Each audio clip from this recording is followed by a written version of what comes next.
भाई और मेरी बात सुन। मैं ये कहता हूँ कि हमारे मुल्क के हुक्मरानों को इंडिया की तरफ देखकर वहाँ से कुछ सीखना चाहिए। हमारी इंडिया के साथ इंडिया ਦੇ ਨਾਲ ਤੁਹਾਡਾ ਸਾਇਆ ਮੁਲਕ ਹੀ ਹੈ ਉਹ ਤੇ ਬੜਾ ਆਵਾਮ ਨੂੰ ਸੋਚਣ ਡਿਆ ਆਵਾਮ ਆ ਤੇ ਉਹਨਾਂ ਦਾ ਪ੍ਰਾਈਮ ਮਿਨਿਸਟਰ ਬੜਾ ਸੋਚਣ ਡਿਆ हाँ जी उन्होंने तो सोचने लेकिन साढ़े आंदे ने बेड़ा करा करो क्योंकि वो मेरी बात में पाकिस्तान में कदर है क्या मिलेगा। पाकिस्तान में कौन बेवकूफ़ करेगा जहाँ जिसकी क्रिटिकल कंडीशन ही इतनी सस्टेनेबिलिटी नहीं है जिसके अंदर। ये एक आपके सामने पीएचडी बंदा जो है वो उधर से जो है चिप्स फरोख्त करता है इस तरह। इसलिए क्यों है वो हब क्यों है भाई? उन्होंने मेहनत की है, वो उन्होंने बातें नहीं की, उन्होंने ये हमारी वहाँ पाकिस्तानी वहाँ ऐसे बातें करते भाई काम करते हैं। जो लोग काम करते हैं वो हमेशा आगे बढ़ जाते हैं और इंडिया उसकी बेहतरीन मिसाल है। नहीं आता उन्होंने कोई आवाम को टैक्स लाना उन्होंने आपके सारे प्लांट बंद हो रहे हैं जितने भी गड्डियाँ हैं मोटरसाइकिल हैं सब प्लांट्स बंद हो गए हुआ तो उसको पढ़ना नहीं चाहिए। पाकिस्तान में आपकी स्टडी कोई कदर नहीं है। किसने कहा है पाकिस्तान में स्टडी की कदर है? अगर कोई नहीं है तो नहीं है। कोई भी सॉफ्टवेयर इंजीनियर कोई ऐसी चीज़ बना दे जो हमारे मुल्क को पता चले ये चीज़ बन गई हुई है तो वो गैप समझ नहीं आई चीज़। सर 35,000 सैलरी भी ठीक है। मैं कहता भाई में पीएचडी लोगों ने रेडिया लगा जो उनका हाँ वो बनाने लगे हैं वो आईफोन 15 आईफोन प्लस बनाने लगे। ऐसे ही है। अभी खाना नहीं खा सकता, किराया दूँ रहायश दूँ, क्या करूँ? इतने 20,000 पहले कुछ कोलीग हैं, कुछ दोस्त अहबाब हैं जो आईटी की फील्ड में इस्लामाबाद किसी ऑर्गेनाइजेशन इदारे का नाम तो मैं नहीं लूँगा और नॉट टू डिस्क्लोज। सर कैसे हैं आप? अल्हम्दुलिल्लाह। क्या करते हैं आप? मैं स्टूडेंट हूँ मीडिया का। मीडिया का स्टूडेंट। अच्छा सर टॉपिक मेरा है सेमी कंडक्टर। पहले तो मुझे बताए हम जो हमारा हमसाया मुल्क की बात करने जा रहे हैं मुझे बताया हमसाया मुल्क हमें बताया जाता है जी हमसाया मुल्क बॉलीवुड की बड़ी अचीवमेंट कर रहा है जी ऐसे कर रहा है काफ़ी बातें जो हमारी बताई जाती है आईटी हब है वहाँ पे इतनी आवाम है इसलिए इतनी वो स्टेबल हो गया मुल्क ऐसे काफ़ी चीज़ें बताई जाती हैं। सर टॉपिक मेरा आईटी हब तो उनका ऑलरेडी बना हुआ है अब सेमी कंडक्टर भी एक उनका हब बनने जा रहा है। अब क्या कहेंगे सर इस हवाले से? मैं ये कहना चाहूँगा कि कौन सी ऐसी फील्ड है जिसमें इंडिया ने दुनिया के किसी मुल्क को बीट नहीं किया। आप टेक्सटाइल सेक्टर देख लें, आप उनका आईटी सेक्टर देख लें, आप कोई भी दुनिया का आप उनका ऑटोमोबाइल की इंडस्ट्री देख लें, आईटी इंडस्ट्री देख लें। दुनिया की कौन सी ऐसी इंडस्ट्री है जिसमें इंडिया ने जो है दुनिया की कौन सी ऐसी इंडस्ट्री है जिसमें इंडिया ने दुनिया के किसी मुल्क को बीट नहीं किया? आप सेमीकंडक्टर्स की बात कर रहे हैं, दुनिया के तमाम बड़े इन्वेस्टर्स वहाँ पहुँच चुके हैं। इंडिया आईफोन बना रहा है। हम लोग सिर्फ बहस व मुबाहिसा करते हैं, पॉलिटिकल इंस्टेबिलिटी क्रिएट करते हैं अपने मुल्क में।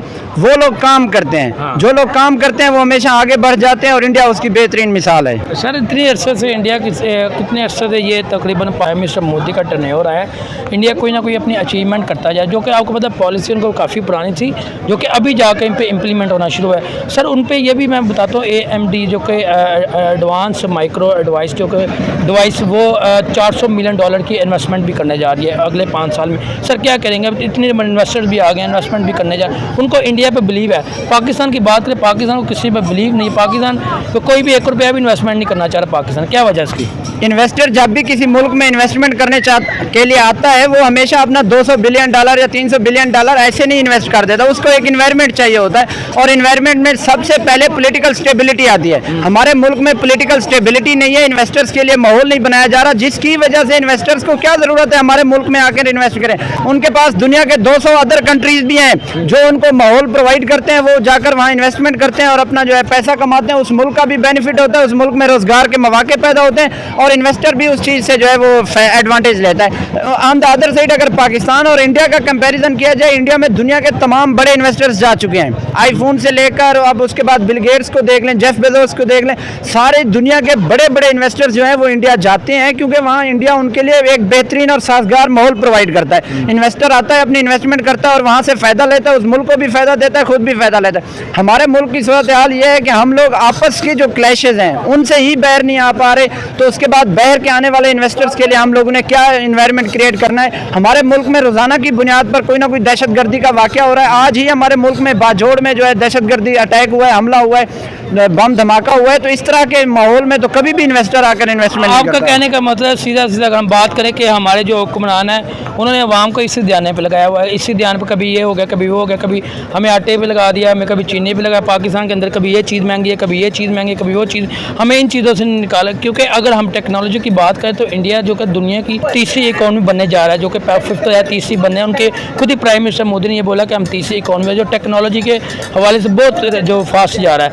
सर सर मुझे ये बताएं, पाकिस्तान के बात पे यहाँ पे आईटी सेक्टर्स की बात करते हैं। आईटी सेक्टर जो पाकिस्तान के सिस्टम तबाह हो चुका है, हमारे जो स्टूडेंट्स हैं वो पाकिस्तानी, मैं सुनने में आया कि रिसर्च हुई है, कुछ मेरे भाई हैं आईटी के, उन्हें बोला कि जो आईटी के जो स्टूडेंट हैं उनकी 35-35 हज़ार सैलरीज है। अगर उनको यहाँ पे बाहर चले जाए उनको बेनिफिट्स मिलता है, यहाँ पे बेनिफिट्स। इंडिया की अगर बात करें, इंडिया भी अपने यूथ के लिए कुछ ना कुछ करता है। उनका प्राइम मिनिस्टर कोई ना कोई इन्वेस्टमेंट लेके आ रहा है, क्या करेंगे? हमारे प्राइम मिनिस्टर ये चीज़ें नहीं देखनी चाहिए। हमारे प्राइम मिनिस्टर ये नहीं चाहिए कि हमारा मुल्क ग्रो करे। इंडिया इतना ग्रो कर गया, अपने प्राइम मिनिस्टर उनकी चीज़ें देख।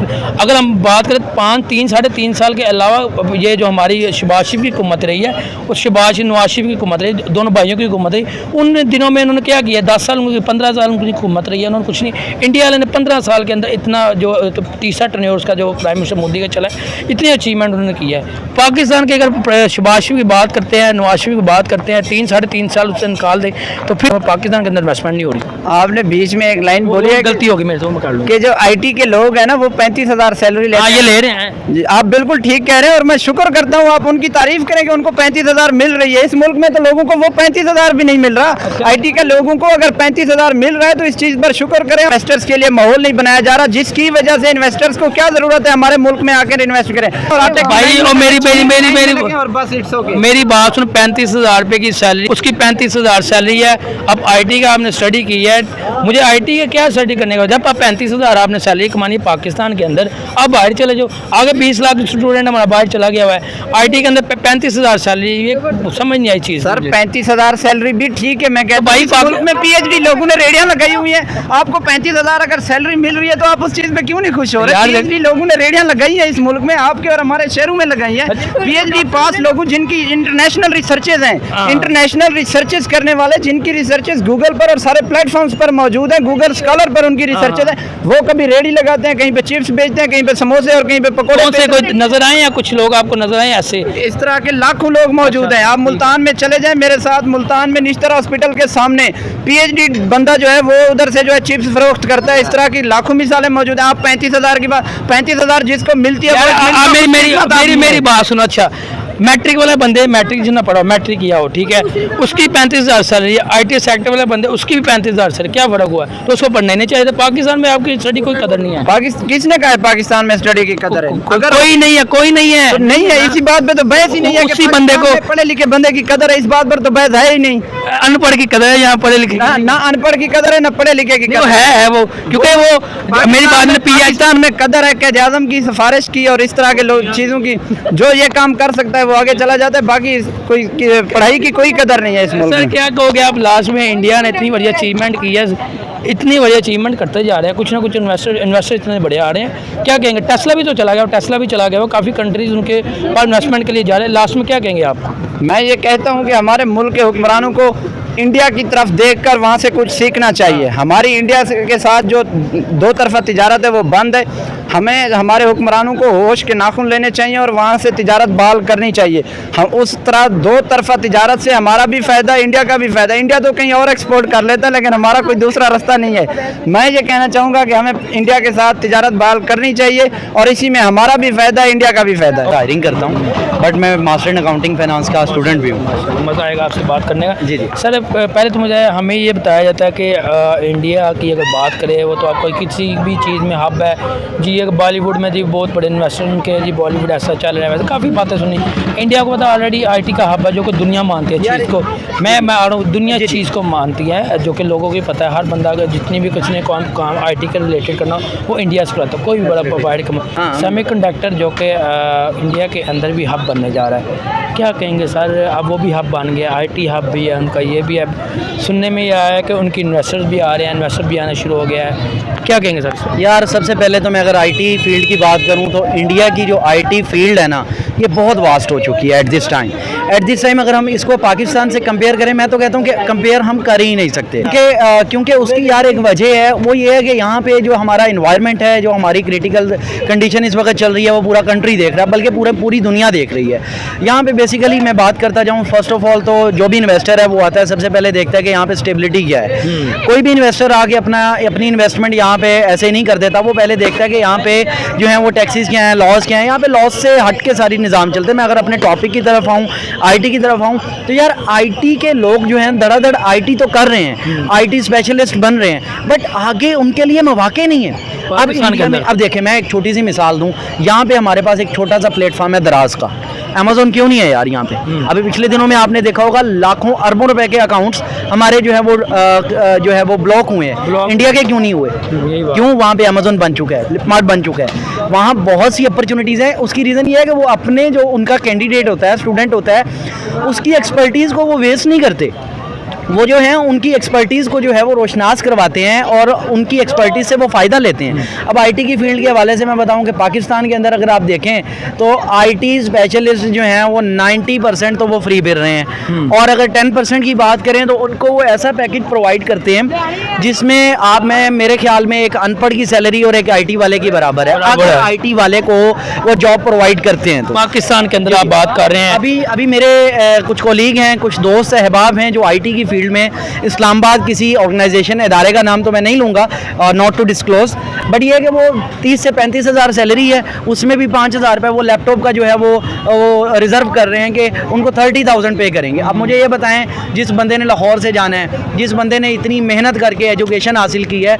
और महंगी तरीन एजुकेशन हासिल की है, वो 30 से 35 हज़ार रुपये में अपने क्या अखराजात करेगा, वो क्या इन्वेंशन करेगा, वो क्या चीज़ें जो है वो न्यू जनरेशन करेगा, क्रिएटिविटी क्या होगी हमारे ठीक है पास? सर, मुझे बताया सेमीकंडक्टर, जो सेमीकंडक्टर सर सेमीकंडक्टर का भी हब बन गया इंडिया के अंदर। अगर हम बात करें कि वो उनकी एक इन्वेस्टमेंट भी आई है जो कि AMD एडवांस माइक्रो डिवाइस, उन्होंने जो है ना $400 मिलियन की, उन्होंने कि अगले 5 साल के अंदर $400 मिलियन की हम इन्वेस्टमेंट करेंगे। क्या कहेंगे सर, इतने बड़े इन्वेस्टर भी आ गए हैं, उन्हें ये पता कि अगर अब इंडिया के अंदर इन्वेस्टमेंट करेंगे तो हमारी जो है ना वहाँ पर हमें फ़ायदा ही होना है। पाकिस्तान के अंदर कोई इन्वेस्टर नहीं आ रहा, उनको पता है पाकिस्तान के अंदर नुकसान होगा हमें। यार इसकी सबसे सिंपल मिसाल मैंने आपको शायद पहले मैंने बताई थी। फर्स्ट ऑफ ऑल सस्टेनेबिलिटी से मुराद ये है कि कोई भी इन्वेस्टर आता है ना, वो ऐसे ही नहीं अपनी अमाउंट जो है वो किसी भी जगह पे लगा देता। जैसे अभी टेस्ला जा चुकी है, सुजुकी जा रहा है, वो क्यों जा रहे हैं यहाँ पे? भाई उन्होंने जो अपनी GDs की थी, जो उन्होंने प्रोग्राम किया था, जो उन्होंने अपने बिजनेस प्लान बनाए थे, भाई उनको टैक्सेस ही इतने पे करने पड़ रहे हैं, और उससे ऑन दी अदर हैंड दूसरा कंट्री जो है वो उनको दूसरे मौके भी फराहम कर रहा है, उनको टैक्सेस भी कम है, वो तो डेफिनेटली उसी कंट्री में जाएंगे जहां वो देखेंगे कि उनके जो गोल्स हैं वो सस्टेनेबल हैं। सस्टेनेबल से मुराद ये है कि वो लॉन्ग टर्म चल सकते हैं या नहीं चल सकते। यहाँ पे तो भाई आप ये देखें, सिंपल सी मिसाल डॉलर की ले लें, डॉलर ही स्टेबल नहीं है। जहाँ डॉलर स्टेबल ना हो, कौन बेवकूफ़ बंदा अपनी इन्वेस्टमेंट करेगा? आईटी तो बहुत दूर की बात है, आईटी तो कंडक्टर इतना बड़ी जो चिप बनाने वाली, अब वो भी इंडिया के अंदर हब बनने जा रहा है। बेसिकली मैं आपकी बात काट रहा हूँ, बेसिकली एक फाउंडेशन, वहाँ पे लोग जो हैं वो इन्वेस्ट करते हैं, उनको पता है कि यहाँ से हमें रिटर्न मिलेगा, डबल मिलेगा, डबल ट्रिपल मिलेगा। पाकिस्तान में कौन बेवकूफ़ करेगा जहाँ जिसकी क्रिटिकल कंडीशन ही इतनी सस्टेनेबिलिटी नहीं है? हमें ये एक बात, मैं अंदर बात आपकी काटता हूँ, हमें एक बात बताई जाती है जी, इंडिया के अंदर जी उनके अवाम बहुत ज़्यादा है, उनकी जो अवाम 1 अरब 20 करोड़ जो है उनकी अवाम है, ठीक है, पब्लिक बहुत ज़्यादा है। सर मुझे बताए, हमने 25 करोड़ के हिसाब से हमने कोई ऐसा काम किया है? उनकी 1 अरब से अबव है, उन्होंने उससे काम किया, उनका जो डॉलर भी स्टेबल है, उन्होंने उस हिसाब से काम किया, हमने 25 करोड़ के हिसाब से भी काम नहीं किया। यार आपने बिल्कुल दुरुस्त बात की है।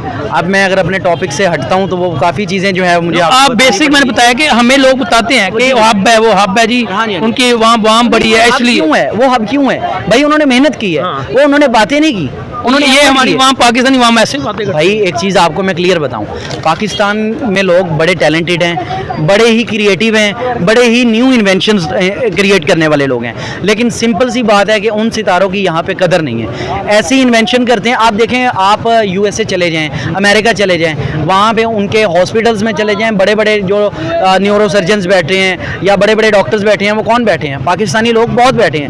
वो इसलिए मेरे ख्याल में 20 लाख से ज़्यादा तो अभी रिसेंटली यहाँ 20 लाख मूव कर चुके हैं। 20 लाख जो के पिछले वीक 15 दिन के अंदर जो रिपोर्ट आई, 20 लाख जो अवाम चली, यूथ चली गई है, 20 लाख जा चुकी है। तो मुझे ये बताएं, जो एक बंदा इतनी एफर्ट करके आईटी की फील्ड में आता है, जब उसके गोल्स ही सस्टेनेबल नहीं होते, जब उसको वो अपॉर्चुनिटीज़ ही प्रोवाइड नहीं होती, तो डेफिनेटली वो मूव करेगा, वो इंडिया पता नहीं ना हमारे अप्रिशिएट नहीं किया था। अगर हम कोई भी हमारा कोई भी सॉफ्टवेयर इंजीनियर कोई ऐसी चीज़ बना दे जो हमारे मुल्क को पता चले ये चीज़ बन गई हुई है, तो वो गायब कर देते हैं उसको। ये बात राइट है जी, वो गायब हो जाता है, वो दोबारा नजर नहीं आता। आपकी बात बिल्कुल दुरुस्त है। मैं डिग्री से हट के भी बात करूं कि यहाँ पे ऐसे ऐसे सितारे हैं, ऐसे ऐसे टेक्नीशियंस हैं कि उन्होंने ऐसी ऐसी इन्वेंशंस की हैं, उनको वहीं पे दबा दिया गया, उनको दोबारा जो है वो रोशनास मीडिया के सामने नहीं लाया गया। अब बहुत बड़ी मिसाल मैं देने जा रहा हूँ, हमारे जो अब्दुल कदीर खान साहब हैं, आप देखें कि मुझे तो मेरा तो दिल बड़ा अफसोस होता है जिन्होंने हमें एटमी कुव्वत से एटमी कुव्वत नवाजा है, उनकी मेहनत और उनकी लगन, और आज जरा उनकी फैमिलीज को देखें। चाचू क्या कह रहे हो आप? मैं कह रहा हूँ कि ਇਹ ਜਿਹੜਾ ਨੇ परवेज लाई 5 महीने हुकूमत की जब 6 अरब रुपया खा गया ਉਹਦੇ ਚਪੜਾਸੀ ਚੋਂ ਪਤਾ ਨਹੀਂ ਉਹਦੇ ਚਪੜਾਸੀ ਚੋਂ ਪਤਾ ਨਹੀਂ ਕਿੰਨੇ 25 अरब रुपया ਚਪੜਾਸੀ ਕੋਲੋਂ ਨਿਕਲਿਆ ਉਹ ਕਿੱਥੋਂ ਨਿਕਲਿਆ ਉਹ ਕਿੱਥੋਂ ਨਿਕਲਿਆ ਇੱਥੇ ਸਾਰੇ ਖਾਣ ਵਾਲੇ जो आया खा गया साइड पे हो गया ये सब खाने वाले हैं कोई हुकूमत का कोई नहीं सोचता कि गवर्नमेंट का कोई अवाम तो नहीं सोच रही आवाम का कोई नहीं सोचता कि गरीब आदमी इसको रोटी मिलेगी इस कर ये ਉਹ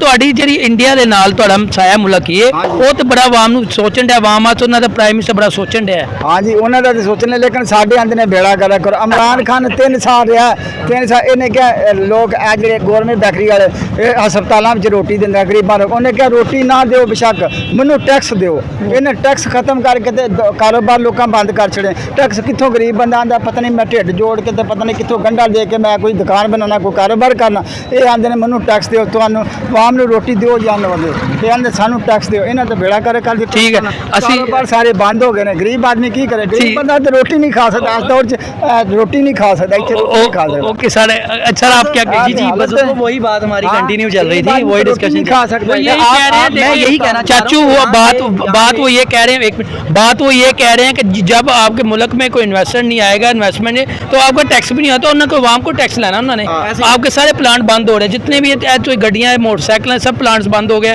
कोई आपके मुल्क में पैसा लगाना नहीं चाह रहा क्योंकि कहते हैं पैसा लेके नस जाएंगे तो इसलिए उन्होंने अवाम के ऊपर ही टैक्स लगाना है मतलब अवाम पहले छब्बीस खाना नहीं खा सकता किराया दूँ रहायश दूँ क्या करूँ इतने 20,000 पहले पता क्या होता था पहले लोग जाते थे मेरी बात सुने पहले लोग जाते थे चाइना वहाँ से माल ले आते थे पाकिस्तान की इमेज क्लियर थी यहाँ पे आते थे क्या करते थे वो अमाउंट उनको रिटर्न कर देते थे या जो वो माल लेके आते थे वो ले आते थे लीज पे ले आते थे वो एक वादे पे ले आते थे कि हम आपको दे देंगे लेकिन पाकिस्तानी अवाम ऐसी है जी ये माशाल्लाह से उधर गए हैं उधर से इन्होंने माल उठाया वापस आगे स्विच हो भाई आप जब रिटर्न ही नहीं करेंगे तो डेफिनेटली आपका इमेज ही जब अच्छा बिल्डअप सर टॉपिक से हम थोड़ा बाहर आ गए थे सही कह रहे हैं आप मुझे लास्ट में कोई बात करेंगे आप यार इतनी बड़ी अचीवमेंट की है उन्होंने टेक्नोलॉजी में देखें तो आने वाले वक्त में इंडिया आपको क्या लगता है कि इंडिया सुपर पावर बनेगा टेक्नोलॉजी के हवाले से यार सुपर पावर कह भी सकते हैं क्या है क्योंकि चाइना को उनका जो प्लान है उनका आगे प्लान ये है कि हमने चाइना को बीट करना है यार आप ये देखें ना आप जरा थोड़ा सा फ्लैशबैक जाएं उन्होंने बाइक्स बनाए